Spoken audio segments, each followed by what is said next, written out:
to an A.D.K Presents Behind the Kit, and in today's episode I am joined by Lee from Skarlet Envy. Welcome to the channel. Hello, thank you. It's my debut as well. It's your debut, and this is the first of a series. Hopefully, if it goes well, it might be a series. If not, it's a one-off. Hold on to your hats. So there is a bit of background noise because we're here at Practice Studios, rehearsal studios in Stevenage. And directly opposite from us, we have Richard and Simon and the lads from Dreadbeggar, giving us a load of noisy, doomy stuff. So we will try to drown them out as much as we can. Which, two drum kits, we should be able to do this. I reckon so, yeah. So, welcome to the channel. Thanks. I thought it'd be a great idea to. We're gonna have some fun and play on some drum kits. Obviously, you have yours, I have mine. But I wanted to get a little bit of an understanding from yourself about your journey into playing drums, because there's lots of instruments in the world. You've got guitars, bass, etc. So, I guess when did you first realise you were like, I want to play drums? That's an interesting question. I thought so. It kind of happened by accident, Right. completely an accident. So I used to live in Southend years ago, born and raised on the playground. It's where I spent most of my days, getting beaten up by the bigger kids. Right. As it happens. And my dad is a bass player, so there used to be a store. I think it's still there. PMT, it's PMT online and that now, but PMT. Yeah. And he'd go in and see his mates and all that, and he knew this dude Jason, who worked up in the drum department, and they were nattering away, and being young, I was bored out of my mind, like just wandering about the shop hitting things, and I think I was getting on Jason's nerves a bit. So he just kind of went, here's a pair of sticks, like go off into that room and have a play on that kit, like. And I always used to tap on the dashboard, Yeah. in the car and things like that, sort of Bon Jovi tunes and things like that. So when I sat behind the kit, I just started playing like a How old are you at this point? Roughly? 6 or 7. Okay. Maybe Yeah. a bit older. I'd say between the 6 to 10 ratio. Some sort of area. Somewhere within that sort of time frame, yeah. Hadn't started drinking beer at that point? No, not yet. No. Not yet, you hadn't got to that stage, right? Okay. So you got onto that first drum kit, did you take it to duck to water, or was it something that was something you had to work really hard to Like I say, I sort of found myself playing basically like 4/4s with a few attempted fills and things like that. I can't remember what it was. I think my biggest album at that time was probably like Slippery When Wet, that used to go on in the car all the time. The parents used to put it on in the car. So I tried to sort of play bits and pieces like that. And Jason, the guy in the shop, said to my dad, "You're not going to want to hear this, but I think he's got something there. Like he's got rhythm." So I ended up leaving with a drum kit. Sorry, but thank you. That is a cheeky one. And then set it up in the garage. Yeah. And I used to just play along to Bon Jovi tunes, AC/DC tunes, Striper tunes. The guy was just an absolute.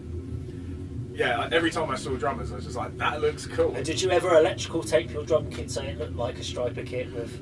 No, I did do the sticks. Right, you used to have the black and yellow striped sticks, and I thought that was kind of cool. So I did that for a while with different colours. So I did nick that from him, but it was mostly watching these guys play that got me hooked. Okay. And what was the first drum song that you were like, I've got this, nailed it? What was the first one that you were able to play along with and you were like, yeah, I got this? I can't actually remember, to be honest with you. I think it would have been a Bon Jovi song. Yeah. I'd imagine, or possibly, yeah. It was Bon Jovi and Striper, so it was Calling on You by Striper. How's that one go? It had a... what was that then? It just had this cool little... The intro of it was just these big, like...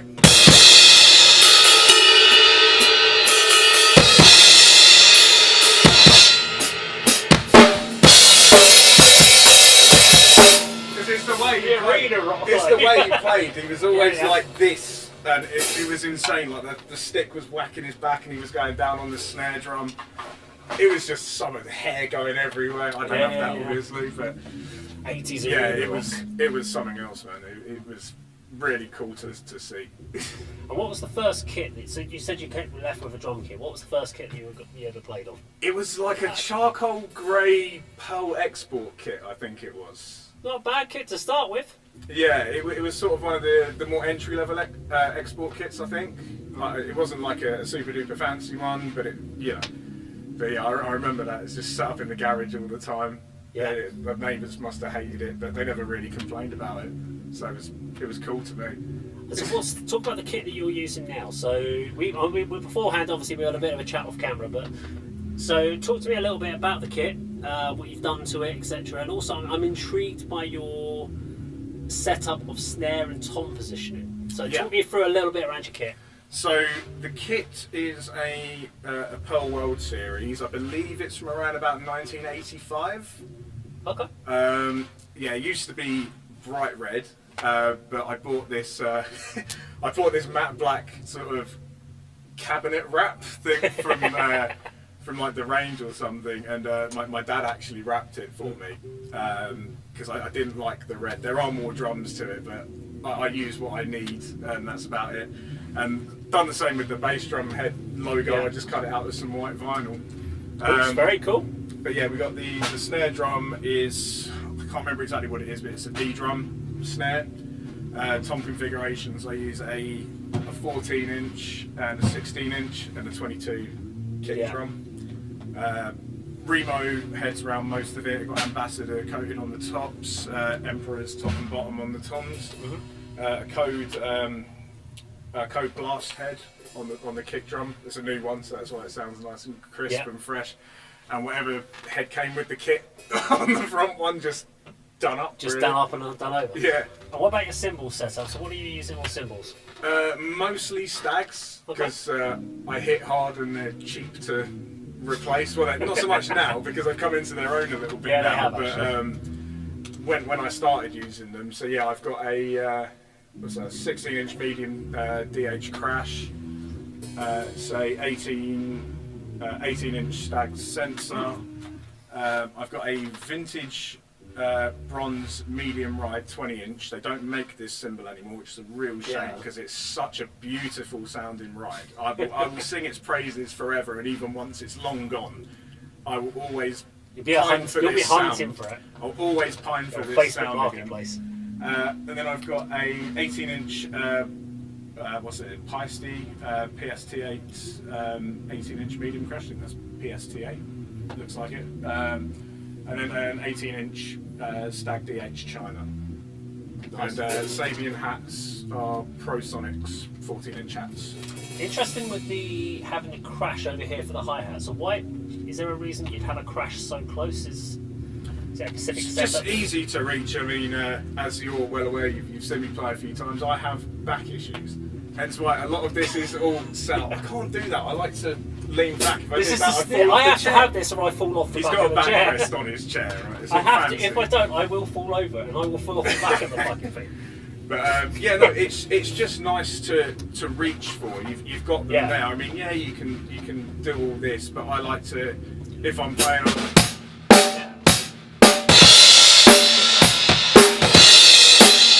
Plus, it's the symmetry thing. I like sort of two crashes up front and then that. So no matter where I swing my arms, I know if I'm going here or here. If I'm not paying attention, I'm going to hit something. 9 times out of 10. Because I do find it does make sense to have a crash here. I mean, I use that one quite a lot because there are times before better move my phone before I smash it. But you go there and then you do that. And like, shit, I've got to get my arm back over here. And especially if you've done like you've got to try and get back quick enough to get on that first hi-hat. Yeah. Or you end up having to leave a gap. And you can kind of cover that with an open and just almost give it a nice solid kick down just to close up that gap. But you do find that it can, it does make sense to have it there, I guess. Yeah, it's just nice to have it there, especially with some of the ways that I play certain things and things like that. It's just nice to have it there because this arm is nice and open for something. Flick up. Yeah, flick or just swing at it or swing up on it or whatever you want to do. So what's your kind of go-to, your favourite drum? Like, you know when they give you sound checks and they're like, okay, go for something to play, and you usually obviously have to run around the kit. But what's your kind of go-to drum fill or drum style that you love to play? I just not necessarily in the band because obviously you're with Skarlet, I'm doing Tellers, and there are going to be certain times, like I think in Tellers, I probably go to my go-to drum style in one song. The rest of the time, it's all to fit the song. Yeah. We always serve, the drummers always serve the song. It's not about showcasing Me. what you want. It's not about the drummer. Which it's is about good, the because song. if it was showcasing me, it would be dreadful. Absolutely appalling. But what would you sort of do on a soundcheck? Give us an example of kind of On a one of your soundcheck? favourite. What's your kind of loose playing? I Give us a just playground. play simple stuff, Go man. for Like, it. Show me, it's- give us a rundown. of your You sort of cannot playing. beat the classic. You cannot beat the classic, or like all that stuff, you know. Depends what they want you to check. But it's like,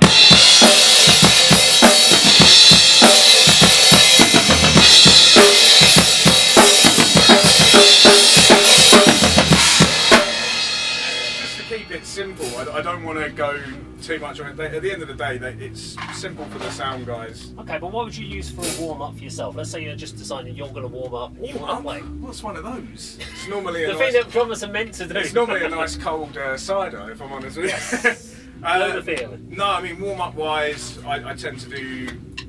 I don't sit there and sort of play on my legs or anything like that. I tend to just I tend to just hold the sticks and just do the old wrist shake. That's the biggest thing for me. Yeah.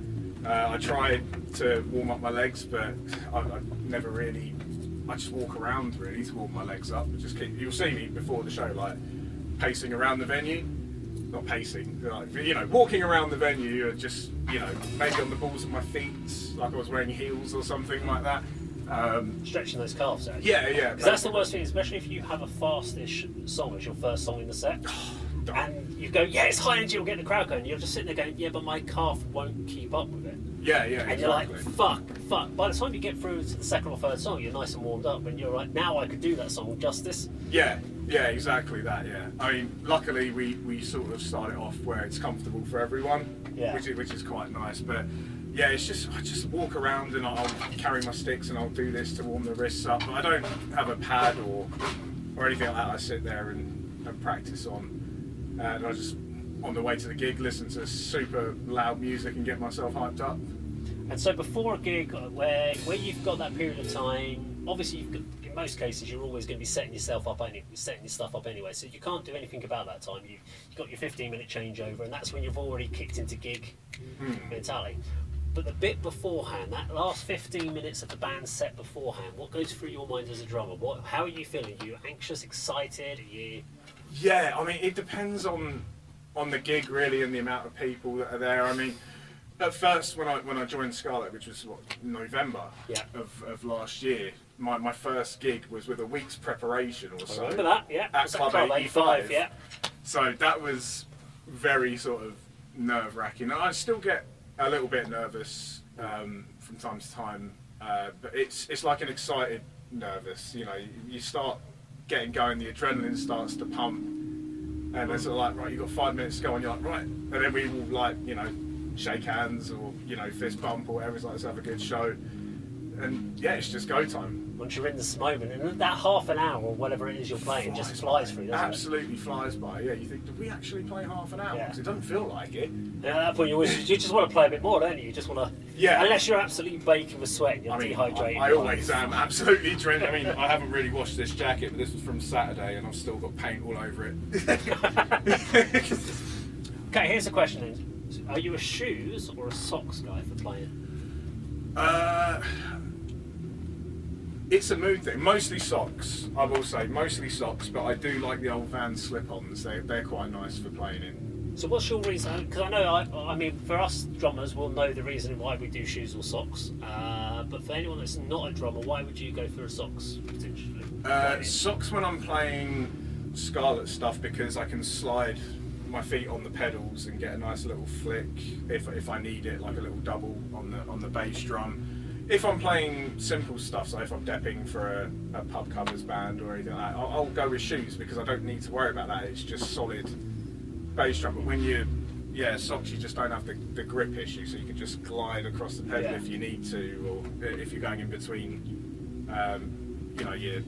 your other bass drum and your hi-hat. It's just nice, and you can feel the pedal there as well. So you know it's under your feet, especially if you. That's the thing I find is it's with with playing in shoes or trainers or whatever it might be that I'm wearing, the problem is I tend to be almost always they're laced up so I can slip them on and off, which means you've got this little bit of wobble. So when you're playing on a kick pedal and you're putting down, you've got almost a little bit of give. So you hit the pedal and then you've got the space in your trainer before it starts to move. Yeah. So you're almost feeling like you're slightly off and you're having to work hard on it to kind of get the impact. Whereas on socks, you've got straight away, you've got tactile feeling. You can feel that pedal. You know you're getting it. As soon as you're touching it, you're getting movement. Exactly. Yeah. Exactly. Which you don't get with a shoe. So let me get the next question. Get too much into my shoes and socks. So last year, November, you joined Skarlet Envy after Alan Bryan obviously made the decision to move on, which was obviously something he wanted to do, made the right decision for himself, and is obviously doing now War Torn Wings, which he's doing a great job there.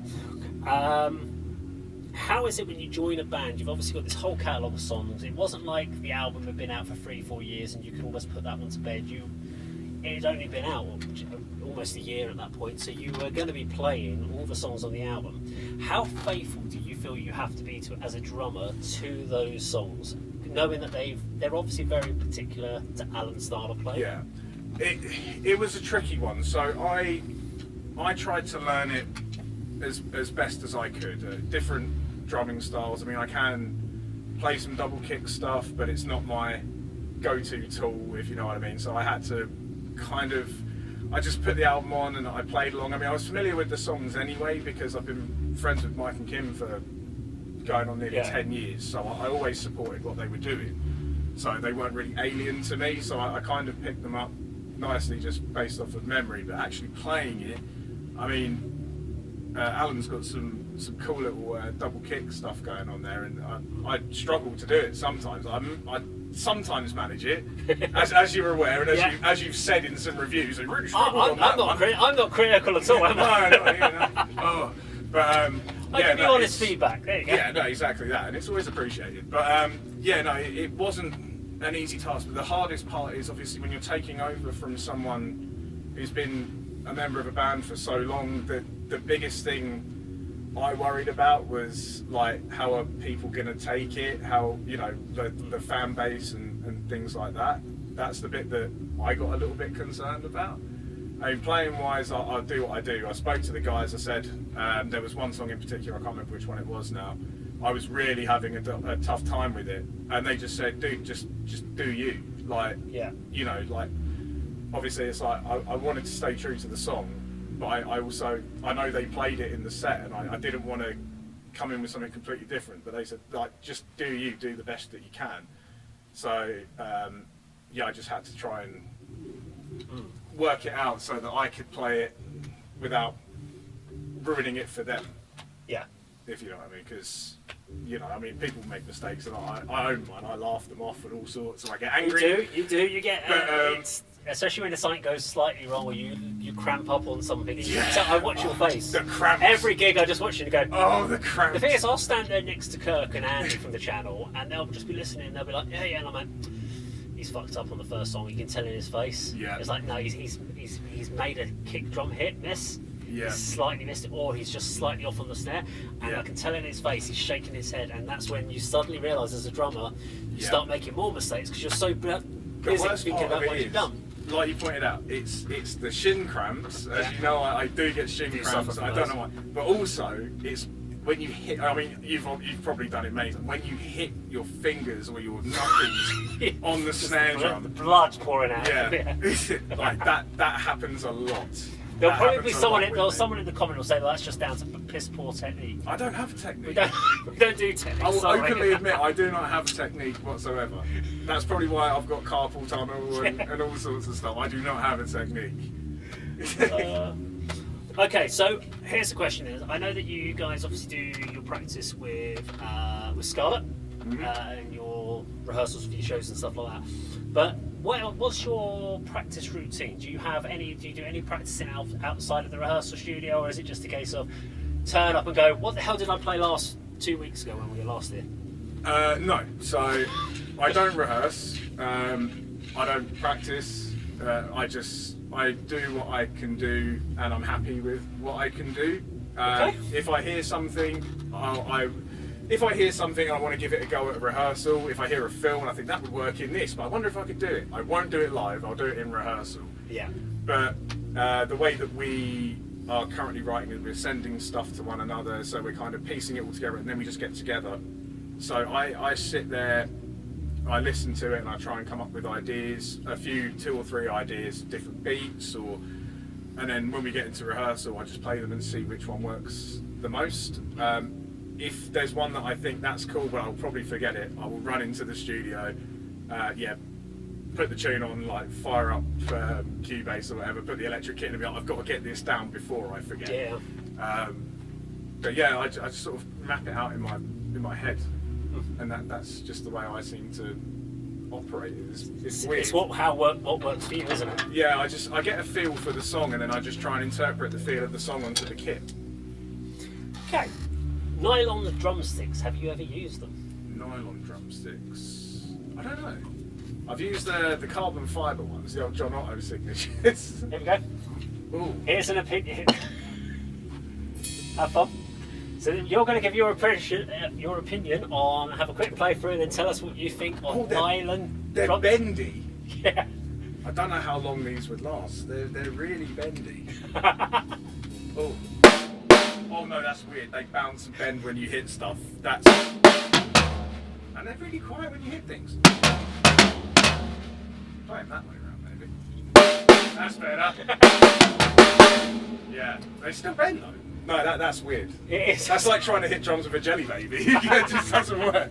The thing I found I'll stick to good old-fashioned wood. They move around and they vibrate through your knuckles. It's really strange. Yeah, I'll stick to good old-fashioned wood. Good old-fashioned wood. Right. I think it's time for you to give us a bit of a playthrough of a Skarlet Envy track, if you can. Ooh. So we're going to do, I think we're going to try, is it Bleed? We'll try it. It's one of my favourite Bleed ones tracks to play. So yeah, let's go check that one out.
Okay, so we are going to attempt something that neither one of us has ever tried.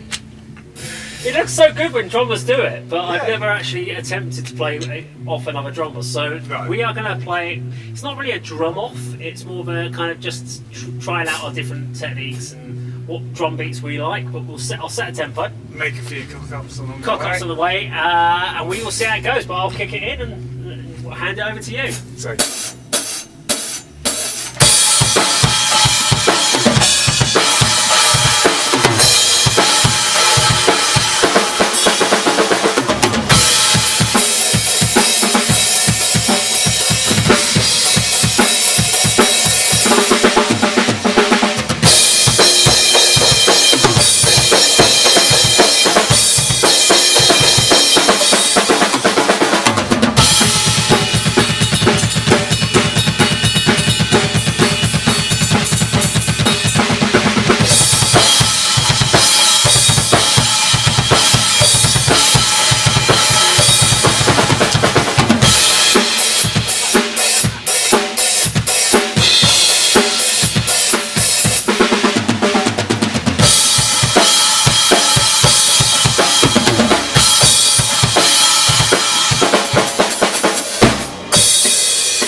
With that, I've broken my pedal.